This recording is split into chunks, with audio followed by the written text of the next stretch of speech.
ఈరోజు నాగమ్మ మంచి మాట. అత్త ఒక ఇంటి కోడలని మర్చిపోతుంది. కోడలు రేపు కాబోయే అత్తని మర్చిపోతుంది. అత్తని అమ్మలాగా చూసుకోవాలి. అత్త తిట్టిందని అత్త మీద కోపంతో ఉండొద్దు. అమ్మ నాన్న తిడితే మర్చిపోవట్లేదా? అలాగనే అత్తగారు తిట్టినా కూడా మీ అమ్మే తిట్టిందని మర్చిపోవాలి.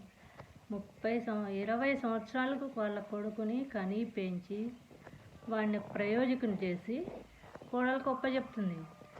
ఆ మాత్రానికి ఏదన్నా ఒక మాట అంటే చిన్నపుచ్చుకోవటం చాలా తప్పు. అత్తను కూడా అమ్మే అనుకుంటే ఏ ప్రాబ్లం ఉండదు. అమ్మ ఎన్ని తిట్టినా ఒక్క క్షణంలో మర్చిపోతారు. అదే అత్తగారు అనకనక ఒక మాట అంటే దాన్ని మనసులో పెట్టుకొని పదే పదే చిరుగుడులు ఆడుతుంటారు. ఇది పద్ధతి కాదు ఎవరికైనా. అది నేను చెప్పింది. మంచిగా అనిపిస్తే సబ్స్క్రైబ్ చేసుకోండి, లైక్ కొట్టండి, షేర్ చేయండి.